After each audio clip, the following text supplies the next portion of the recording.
অনুরাগে ছোঁয়ার আজকের পর্বে দেখা যায় চারু বলে অলি তো এইচএসকে নিয়ে ট্রমাতে থাকে, কারণ সূর্য বলে যে তুমি তো অলির চোখে থেকে দুনিয়াটাই দেখেছো, কিন্তু তুমি নিজেও একসময় এজির অনেক বড় ফ্যান ছিলে, তোমার বন্ধুত্বের গল্প আমার সাথে করতে। তখন চারু বলে যে তোমাদের যদি খারাপ লেগে থাকে তাহলে আমি ক্ষমা চেয়ে নিচ্ছি। রূপা তারপরে দীপার কাছে এসে জিজ্ঞেস করে মা তুমি কোথায় যাচ্ছ।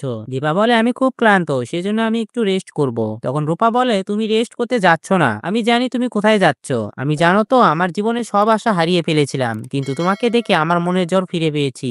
দীপা রূপাকে আদর করে বলে তুমি সোনার কাছে থাকো। এদিকে মিশকাকে দেখে সোনা বলে তুমি নার্স সেজে এইভাবে ছদ্মবেশে কেন এসেছো, আমার বাবা তো জানা দরকার তুমি যে আমাকে বাঁচিয়েছো। তখন মিশকা বলে যে যে বাবা নিজের মরতে বসা মেয়েকে ছেড়ে তার বউকে বাঁচাতে যায় সে তো আমার কথা দীপাকে বলেই দিবে। আর তোমার মা তো এটাই প্রমাণ করতে উঠে পড়ে লেগেছে যে আমি টিস্কা নয় মিশকা। আর সূর্য যে তোমার বাবা সেটা আমি অনেক পরে জানতে পেরেছি, তোমার পাস্ট সম্পর্কে জেনেছি, কিভাবে তোমার মা মহান সাজার জন্য আমার বোনের ছেলে বীরকে বাঁচাতে গিয়ে তোমাকে মরার জন্য ছেড়ে দিয়েছিল। তখন সোনা বলে যে আমার প্রবলেমটা একমাত্র তুমি বুঝতে পেরেছো। রূপা ভিতরে চলে আসলে মিশকা সোনাকে গান শুনতে বলে, বাইরে এসে রূপাকে ধমকাতে শুরু করে। তখনই রূপা বলে তুমি আমার বোনকে কি বোঝাচ্ছিলে। তখন মিশকা বলে যে যে বোনের জন্য তুমি আজকে অন্যের পরিচয়ে বেঁচে আছো, কি ভেবেছিলে তোমার পরিবারের মহামিলন হবে। যদি তুমি আমার কথা না শুনেছো আমাকে বাধ্য হয়ে তোমার মাকে মেরে ফেলতে হবে। তখনই সূর্য সামনে এসে মিশকাকে নার্স মনে করে প্রশ্ন করতে শুরু করলে মিশকা কোনো উত্তর না দিয়ে সেখান থেকে চলে যায়। রূপা বলে অলির আমাদের সবাইকে প্রয়োজন, আমি আজকে থাকতে পারি। সূর্য রূপার মাথায় হাত বোলাতে গেলে